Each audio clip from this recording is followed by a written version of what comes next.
உணவை வீணடிக்காதீர்கள்.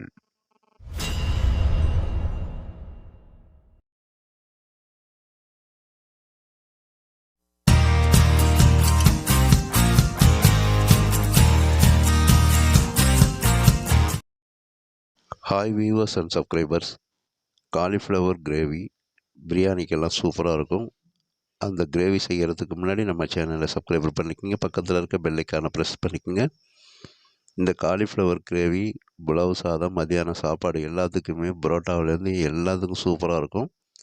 இந்த cauliflower gravy செய்கிறதுக்கு ஒரு 1/4 கிலோ அளவுக்கு நல்ல காலிஃப்ளவரை, ஒரு காலிஃப்ளவர் பூ வாங்கிக்கிறோம். இந்த காலிஃப்ளவரை சின்ன சின்னதாக நம்ம இந்த மாதிரி உடச்சி எடுத்து வச்சுக்கோங்க. அப்போ தான் இது பார்த்திங்கன்னா வேகிறதுக்கு நல்லாயிருக்கும். சின்னதாக உடச்சிக்கணும். இது உடச்ச காலிஃப்ளவரை நல்லா ஒரு கிண்ணத்தில் தண்ணி கொதிக்க வச்சு அந்த கொதி தண்ணியில் போட்டுருங்க. இந்த மாதிரி அதில் போட்டுட்டோம்னா அதில் சுத்தமாயிடும். அதில் புழு பூச்செல்லாம் இருந்தாலும் அதெல்லாம் சுத்தமாயிடும். அதை அப்படியே போட்டு ஒரு 10 நிமிஷம் விட்டுருங்க. அப்படியே கொஞ்சம் இளம் சூடாக வர்ற வரைக்கும் ஊறட்டும். நம்ம அதுக்கு ஒரு 11 பாதாம் பருப்பு எடுத்து தண்ணி ஊற்றி ஊற வச்சுக்கிறோம். இதுக்கு 100 கிராம் அளவுக்கு வெங்காயம், அதே பார்த்திங்கன்னா 100 கிராம் அளவுக்கு தக்காளி எடுத்துக்கிறோம். ஒரு 5 கொத்து கொத்தமல்லி தழையை இந்த மாதிரி சின்ன சின்னதாக வெட்டி எடுத்து வச்சுக்கோங்க. இந்த மாதிரி எடுத்து வச்ச பிறகு 5 கிராம் பூண்டு, 5 கிராம் இஞ்சி பேஸ்ட்டாக அரைச்சி எடுத்து வச்சுருங்க. ஒரு கிண்ணத்தை எடுத்துங்க. அந்த கிண்ணத்தில் இந்த காலிஃப்ளவரை நல்லா கை பொறுக்கிற அளவு சூடு வந்தாலும் நல்லா இதை சுத்தம் பண்ணிவிட்டு அந்த கிண்ணத்தில் எடுத்து சேர்த்துருங்க. இதிலையே இது பார்த்திங்கன்னா ஒரு அரை பதம் அளவுக்கு வெந்து போயிடும். இந்த சுடு தண்ணியிலேயே இருந்ததுனால அரை பதம் அளவுக்கு இந்த காலிஃப்ளவர் நல்லா வெந்துடும். இந்த மாதிரி அது இருக்கணும். ரொம்பவும் அதை வேக விட்டுறக்கூடாது. இப்போ எடுத்து வச்சுருக்க காலிஃப்ளவரில், சுத்தம் பண்ணி எடுத்து வச்சுருக்க காலிஃப்ளவரில் 1 டேபிள் ஸ்பூன் மிளகாய்த்தூள், 1 டேபிள் ஸ்பூன் மல்லித்தூள் சேர்த்துக்குங்க. அதே போல் ஒரு அரை டீஸ்பூன் மிளகுத்தூள், அரை டீஸ்பூன் அளவுக்கு ஜீரகத்தூள், அரை டீஸ்பூன் அளவு சோம்புத்தூள். சோம்பு ஒரு அரை டீஸ்பூன் போட்டுக்குங்க. அது கூட கரம் மசாலா ஒரு அரை டேபிள் ஸ்பூன் போட்டுங்க. அரை டேபிள் ஸ்பூன் கரம் மசாலா சேர்த்த பிறகு இஞ்சி பூண்டு பேஸ்ட்டு 2 டேபிள் ஸ்பூன் சேர்த்துங்க. இந்த இஞ்சி பூண்டு பேஸ்ட்டு நல்லா நாட்டு பூண்டாக வச்சு அரைச்சி சேர்த்துங்க. அது கூட தயிர் 2 டேபிள் ஸ்பூன், நல்லா கட்டியான தயிர் 2 டேபிள் ஸ்பூன் தயிர் சேர்த்துங்க. தயிர் சேர்த்த பிறகு இதுக்கு தேவையான அளவு உப்பு, ஒரு அரை டீஸ்பூன் உப்பு சேர்த்துருங்க. உப்பை சேர்த்து இதை நல்லா பிசைஞ்சு அப்படியே நல்லா பெசரி வச்சுருங்க. அப்படியே இது ஏற்கனவே அரை பதம் வெந்து போனதுனால இது மாதிரி பெசரி வச்சிட்டிங்கன்னா அது அப்படியே அந்த மசாலாவெல்லாம் உள்ளே அப்படியே ஊறி போயிருக்கும். இதை மாதிரி நல்லா பெசரி வச்சுருங்க. கையால் பிடிச்சி குழச்சிடாதீங்க, பெசரி வைக்கணும். இது பெசரி ஒரு அரை மணி நேரம் இதை அப்படியே ரெஸ்ட்டில் விட்ருங்க.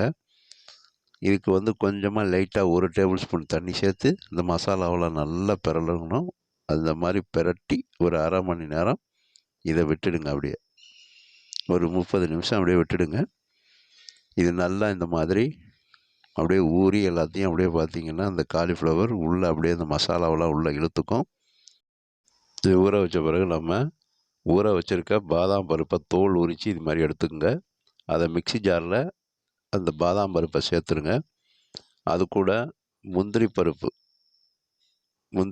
ஒரு 4-5 பருப்பு முந்திரி பருப்பு சேர்த்துங்க. சேர்த்து இதை நல்லா பேஸ்ட்டாக அரைச்சி எடுத்துகிட்டு வந்துடுங்க. இதுக்கு அரைக்கிறதுக்கு அது முழுந்துற அளவுக்கு தண்ணி சேர்த்துங்க. தண்ணியை சேர்த்து இதை நல்லா பார்த்திங்கன்னா பேஸ்ட்டாக இந்த மாதிரி அரைச்சி எடுத்து ரெடி பண்ணி வச்சுங்க. இப்போ அடுப்பை பற்ற வச்சு அதில் கடாயை வச்சுங்க. அந்த கடாய் நல்லா அகலமான கடாயாக இருக்கட்டும். அது நல்லா சூடு வந்தோடனே அதில் 50 ml கடலெண்ணெய் இல்லைன்னா சன்ஃப்ளவர் ஆயில் விட்டுக்குங்க. அந்த எண்ணெய் சூடு வந்தோடனே ஒரு சின்ன துண்டு பட்டையை உடச்சி போட்டுருங்க. அது கூட 2 பிரிஞ்சி இலையை இது மாதிரி பிச்சு போட்டுக்குங்க. அந்த பிரிஞ்சி இலையெல்லாம் பொரியும் போது 2 ஸ்டார் பூ போடுங்க. ஸ்டார் பூ போட்டு அது கூட பார்த்திங்கன்னா கல்பாசி கொஞ்சோண்டு ஒரு அரை டீஸ்பூன் கல்பாசி போட்டுங்க. அது கூட 5 கிராம்பு, அதே போல் 5 ஏலக்காய், அதுக்கு மராத்தி மொக்கு 2 போட்டு இதை நல்லா மிக்ஸ் பண்ணுங்கள். இது நல்லா பொரிஞ்சு வரணும். வெடிக்கும், அப்படியே கொஞ்சம் கவனமாக செய்யுங்க. பொரிஞ்சு வரும், நல்லா பொரிஞ்சாதான் வாசம் வரும். நல்லா பொரிஞ்சு வெடிக்கணும். அப்படி வெடித்த பிறகு நம்ம நறுக்கின வெங்காயத்தை போட்டுக்கிறோம்.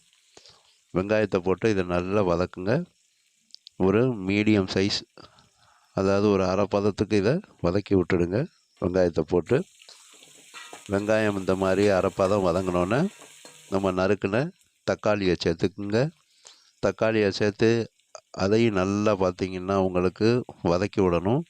அதுவும் ஒரு அரை பதம் அளவுக்கு இந்த தக்காளி வெங்காயம் வதங்கி வந்துடணும். அந்த அளவுக்கு இதை இந்த மாதிரி வதக்கி விட்டுருங்க. இதில் இப்போது மஞ்சத்தூள் 1/4 டீஸ்பூன் போட்டுக்குங்க. மஞ்சத்தூள் போட்டு அது நல்லா வெந்து குழஞ்சி வர்றதுக்கு கொஞ்சமாக உப்பு சேர்த்துக்குங்க. இந்த வெங்காயம் தக்காளி குலைவாக வர்றதுக்கு உப்பை சேர்த்து நல்லா இது மாதிரி மிக்ஸ் பண்ணி விட்டுக்கிட்டே வாங்க.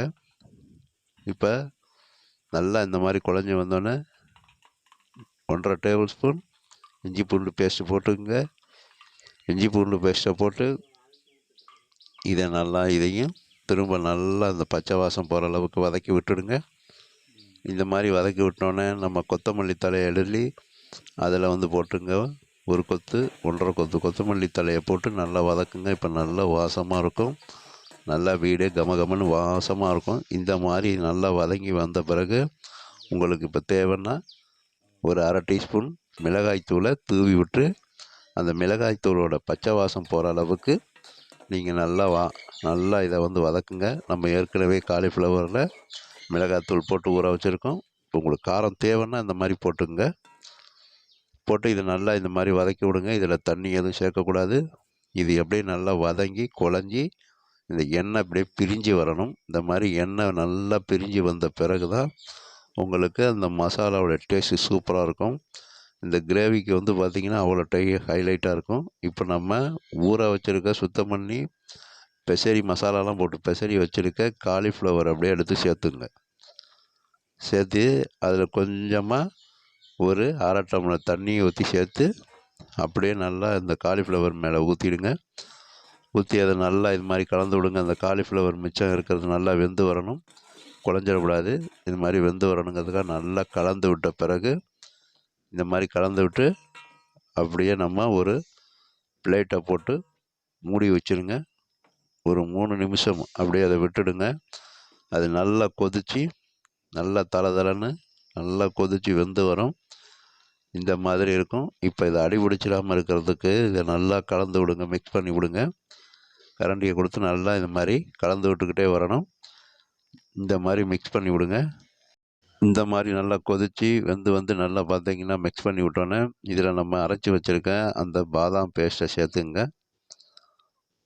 இந்த பாதாம் பேஸ்ட்டை சேர்த்துட்டிங்கன்னா சூப்பராக ஹைலைட்டாக நமக்கு காலிஃப்ளவர் கிரேவி சூப்பராக ரெடி ஆகும். இதை நல்லா பார்த்திங்கன்னா திரும்ப இந்த காலிஃப்ளவர் கிரேவியை அந்த பாதாம் பேஸ்ட் ஊற்றினோடனே நல்லா மிக்ஸ் பண்ணி நல்லா கலந்து வச்சுருங்க. இந்த மாதிரி கலந்து வச்ச பிறகு உங்களுக்கு சூப்பராக பார்த்திங்கன்னா அப்படியே கொதித்து வெந்து வரும். இதில் தண்ணியெல்லாம் ரொம்ப சேர்த்துடக்கூடாது. இப்போ அருமையாக சூப்பராக வந்துருச்சு. நமக்கு அந்த காலிஃப்ளவர் கிரேவி அட்டகாசமாக ரெடி ஆகிடுச்சு. இந்த மாதிரி வந்தோடனே இதை அடுப்பை அப்படியே ஆஃப் பண்ணிக்கோங்க. இந்த கடாயில் இருக்க சூட்லேயே மற்றது எல்லாம் நல்லா பார்த்திங்கன்னா அப்படியே வெந்து வந்துடும். அந்த காலிஃப்ளவர் நல்லா வெந்து வந்துடும். உப்பு டேஸ்ட் பண்ணி பார்த்து உப்பு தேவைன்னா போட்டுக்குங்க. இந்த மாதிரி அடுப்பை ஆஃப் பண்ணிடுங்க. சூப்பராக இப்போ நமக்கு காலிஃப்ளவர் கிரேவி ஹைலைட்டாக சூப்பராக ரெடி ஆகிடுச்சு. இது அப்படியே மேலே எண்ணெயெல்லாம் தெளிஞ்சு வந்துடும். இந்த எண்ணெய் பிரிஞ்சு வரணும். இந்த மாதிரி அருமையாக காலிஃப்ளவர் கிரேவி நமக்கு ஹைலைட்டாக சூப்பராக மதியான சாப்பாட்டுக்கு, பிரியாணிக்கு எல்லாத்துக்கும் இது சூப்பராக இருக்கும். அதை நீங்கள் அப்படி கப்பில் எடுத்து அழகுபடுத்தி கொடுத்தீங்கன்னா எல்லாம் நல்லா அப்படியே வெறுமனமே சாப்பிட்ருவாங்க. இந்த காலிஃப்ளவர் கிரேவியை பிரியாணியோடு வச்சு அதை அப்படியே எடுத்து சாப்பிட்டிங்கன்னா சிக்கன் பிரியாணி, மட்டன் பிரியாணி எல்லாத்துக்கும் பார்த்திங்கன்னா இது அந்த கறி மாதிரியே இருக்கும். எடுத்து சாப்பிட்டிங்கன்னா அப்படியே பார்த்திங்கன்னா அவ்வளோ சூப்பராக இருக்கும். ஒவ்வொருத்தரும் இன்னும் 2 பிளேட்டு பிரியாணி சாப்பிடுவாங்க. தயிர் சாதத்துலேருந்து சாம்பார் சாதம் எல்லாத்துக்கும் இந்த கிரேவி சூப்பராக பொருந்தும். நல்ல சுவையாக இருக்கும். பரோட்டா வரைக்கும் நல்லா ஹைலைட்டாக இருக்கும். இந்த மாதிரி நீங்கள் காலிஃப்ளவர் கிரேவி செஞ்சு உங்கள் வீட்டில் வர்ற விருந்தாளிங்களுக்கு, சொந்தக்காரங்களுக்கெல்லாம் கொடுங்க. எல்லாம் பார்த்திங்கன்னா அவ்வளோ சூப்பராக இருக்கும். எல்லாம் விரும்பி சாப்பிடுவாங்க. இந்த மாதிரி நீங்களும் செஞ்சு சாப்பிட்டு பார்த்துட்டு எங்களோட வீடியோ உங்களுடைய நண்பர்களுக்கு, சொந்தக்காரங்களுக்கு ஷேர் பண்ணுங்கள், லைக் பண்ண சொல்லுங்கள், சப்ஸ்கிரைபர் பண்ண சொல்லுங்கள். நீங்களும் இந்த மாதிரி காலிஃப்ளவரில் கிரேவி செஞ்சு சாப்பிட்டு பார்த்துட்டு எங்கள் வீடியோவை லைக் பண்ணுங்கள். எங்களோட வீடியோவை பார்க்கின்ற அனைத்து வியூவர்ஸுக்கும், சப்ஸ்கிரைபர்ஸுக்கும் மனமார்ந்த நன்றியினை தெரிவித்துக் கொள்கிறேன்.